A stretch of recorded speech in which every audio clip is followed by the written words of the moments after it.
করিডোরের সাথেই কিন্তু নির্বাচনের বিষয়টা যুক্ত। কারণ আপনি যখন নির্বাচনকে কম গুরুত্ব দিয়ে, কিছুদিন আগ পর্যন্ত আমরা দেখেছি যে সংস্কারের নামে নির্বাচনটাকে কম গুরুত্ব দেয়া, কখনো কখনো বিচারের নামে কম গুরুত্ব দেওয়া। নির্বাচন সংস্কার কোনোটাই কম গুরুত্বপূর্ণ না, সংস্কার এবং বিচার কোনোটাই কম গুরুত্বপূর্ণ না, কিন্তু বিচার এবং সংস্কার শেষ করে নির্বাচন, এটা তো গ্রহণযোগ্য না। সেই জায়গাটাই হচ্ছে সরকারের সাথে এই বড় দলগুলোর মোটামুটি বিরোধের কারণ। ফলে নির্বাচনের বিষয়টা তখনই এসেছে যখন করিডোর, বন্দর এরকম বিতর্কিত, এই মুহূর্তে অপ্রয়োজনীয়, অগ্রাধিকারের মধ্যে পড়ে না, রাগঢাক করা হচ্ছে, কারোর সাথে আলোচনা করা হচ্ছে না, এবং সকল স্টেক হোল্ডারের সাথে আলোচনা করা হবে এই কথা বলার পরও কোনো দলের সাথেই করিডোর নিয়ে আলোচনা হয় নাই, যার কারণে সকল দল বিরোধিতা করছে।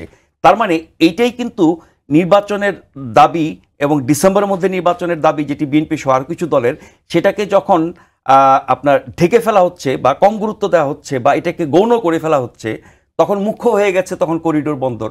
তো করিডোর বন্দর মুখ্য হয়, এর আগে একবার সংস্কার মুখ্য হয়েছিল, কখনো বিচার মুখ্য হয়, কোনোটার চেয়ে কোনোটা কম গুরুত্বপূর্ণ না। আবার বলি, বিচার, সংস্কার, নির্বাচন, এই তিনটা কোনোটার চেয়ে কোনোটা কম গুরুত্বপূর্ণ না, কিন্তু কোনটা আগে কোনটা পরে, কোনটার পরে কোনটা হবে, সেই জায়গাতে বিচার এবং সংস্কার এই দুটো দীর্ঘ প্রক্রিয়ার ব্যাপার। বিচার চলমান আছে, নির্বাচনের আগে হয়তো কিছু বিচারের ফলাফল আমরা দেখব, রায় দেখব।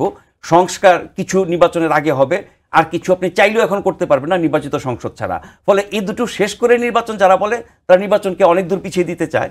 আর করিডোর সামনে আসার কারণে যে বিতর্ক হয়েছে, যার কারণে সামরিক বেসামরিক প্রশাসনের মধ্যে একটা প্রকাশ্য দ্বন্দ্বই তৈরি হয়েছে বলা যায়, এবং সেই সেনা সদরের বৈঠকের ফলাফল আমরা কম বেশি সবাই জানি।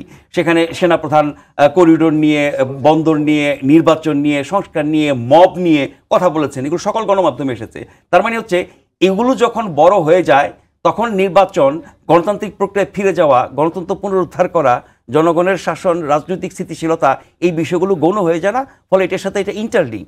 সেই কারণেই আমি বলছি যে করিডোরটা হচ্ছে এই মুহূর্তে সংকটের মূল।